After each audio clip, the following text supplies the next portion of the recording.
fun. We're I'm parents. not even here. We're not even here right now. So either way, we're not talking about that. The Democrats have come up with a conspiracy theory that this never happened. And my theory on this is that there was such an act of bravery, and these are people that are cowards, that they're not actually able to process that. You got to explain a little more. What never happened? Okay, so Trump getting shot, they're saying that that never happened, that this is Trump set this up. Okay. So it was a play and a play type Trump said, fiction. you know what? I'm going to get some sympathy. I'm going to set this up, and this is all a ploy. And we'll get He'd into be the man if he was 34%. No. So it's funny that they actually go this way. But either way, Democrats are apparently very bad at conspiracy theory. So here's why this conspiracy theory is easy to debunk, other than the fact that we could see it. They're like, well, look at him hold his hand, and then it comes away with blood. He had like a ketchup packet. Okay. All right.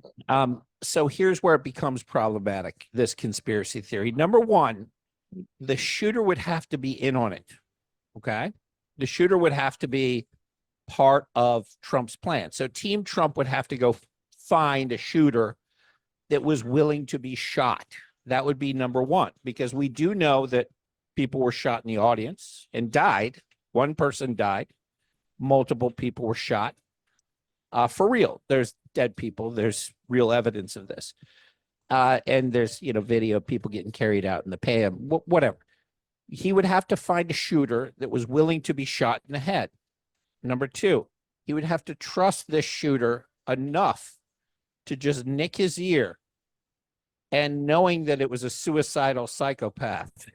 So I'm going to trust you to shoot me right in the ear while I'm turning my head, and you have to nick it.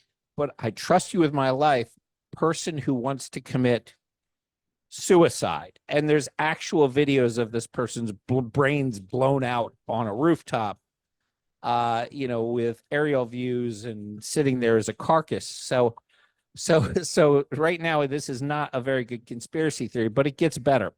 It's a stretch.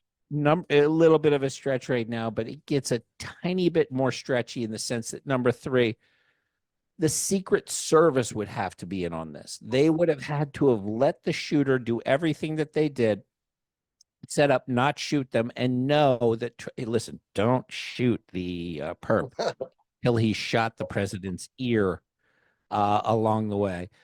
Do not open fire. The plan is when the president turns his head, look at the thing where he's going to shoot the ear, and then you can execute the perp that we've, you know what I mean? So the Secret Service would have to be in on it. Who does the Secret Service report to? Mayorkas and the Biden administration. So he would actually have to employ the Biden administration to work this plot. Now, why?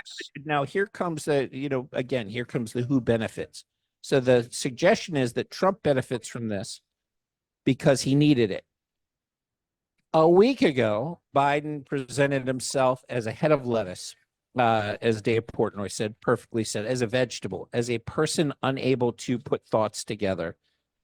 Trump who was already kicking Biden's ass, gets a huge boost by the fact that the world got to see, and for some people that are those 34%, that think this was fake, reality hit them in the face for a second, and they were like, holy shit, he's a vegetable. This is terrible. We have to do something else. So Trump is on a roll right now. He doesn't need to get shot. It's over. He's literally going head to head with a guy who's dying, who's dead for all intents and purposes. He doesn't need anything for momentum. All he has to do is not Leon Lettit and not let Don Beebe come from behind and knock the ball out of his fucking hands through the Super Bowl. He just has to take a knee at this point, and he runs at the clock, assuming there's no cheating, which of course there will be. So there's no motive there. The motive isn't there. It's not like Trump's down 5. He's panicking. Got to fucking come up with a Hail Mary. No, he's up 25 points in Republican polling right now. 25. In private Republican polling, not the bullshit you'll see on TV, he's up 25 points. So there's no motive for this. So now you'd have to have a guy who's literally got the game in the line, throwing an ultimate Hail Mary, trusting the Secret Service. But let's say that you think that he might have some loyalists in the Secret And Service and trusting a suicidal maniac. and trusting a suicidal maniac who has agreed to die, Who's 20. who's 20-year-old who's going to die. You're going to say, look, just nick my ear. I trust you. You can do it. And telling the Secret Service, don't shoot him along the way. Wait till he shoots my ear, and then fucking we'll make a whole drama. And just shoot somebody in the background. Just kill that person. But, it's all for my votes. Okay. So then you have to, and by the way, knowing the Secret Service reports to Mayorkas, here's where it gets even squirrely. Let's say that some super conspiracy theorist goes, yes, but he might have a loyalist Secret Service person that would do this and still do it knowing it'll lock up the presidency. This entire shift of Secret Service people is not his normal crew. So they were diverted to, coincidentally, Jill Biden happened to be doing a Pittsburgh rally. Pittsburgh, a city that beat Trump 3-1 votes, right up the street, 30 miles away to divert, and they had a NATO piece. So it's come out that most of the people on this detail that were assigned by Mayorkas aren't even Secret Service people. They are fake Secret Service people. Fake. What a coincidence. What a fucking coincidence. So you would have to believe that a loyalist that doesn't exist helped him do a plot with a psychotic killer that was suicidal, that he trusted enough to shoot a bullet, kill somebody, and he had no reason to do it because he's already up massively, to get no boost and risk it all knowing that the Secret Service reports to his enemies. There's your conspiracy theory. So 34% of the country is too stupid to be alive, quite frankly.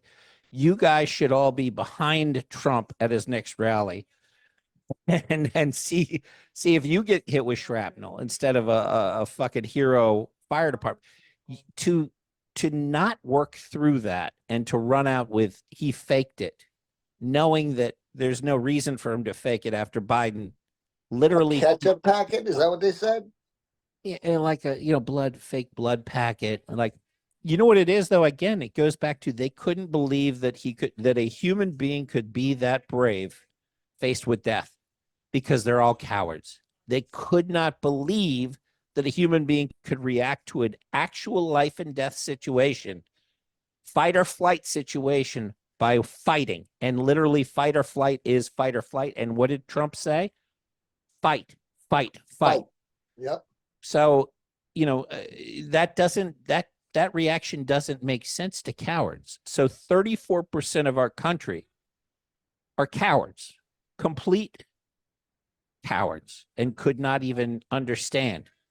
Couldn't understand. Yeah, couldn't even That he leapfrogged Clint Eastwood and Chuck Norris. Most badass thing in the history. I told you, the week before I saw Robert F. Kennedy pick up a rattlesnake out of his driveway. I was like, dude, that's the most badass thing I've ever seen a president do. Yeah. He fucking literally caught a rattlesnake by hand, picked it up. Hold my beer. Yeah. Trump comes along and goes, yeah, hold my. I'm like, that's so fucking badass. Robert F. Kennedy's a bad motherfucker. A week later, Trump does something that will be in the history books for as long as this country is allowed. And by the way, they're already scrubbing it. They're trying to scrub this. Newsweek had it as their image and removed it because they didn't want him to get the shine. So they're trying to scrub it from history, but you can't scrub that from history. Nope. That image moved people out of the box, baby. That image of power and strength is what you should want if you love this country. Like, I'm not a Trump guy. I am now, right? After that, I am now. And because you want somebody who is unapologetic, strong, and that image of strength is important. Weakness has led to nothing but death for a lot of people worldwide. There's 1 million people in Ukraine and fucking Russia that should be alive. There's a lot more people all over the world that should be alive, in Africa, in Sudan, in Libya, that should be alive, but if we were stronger, we've abandoned You even rule with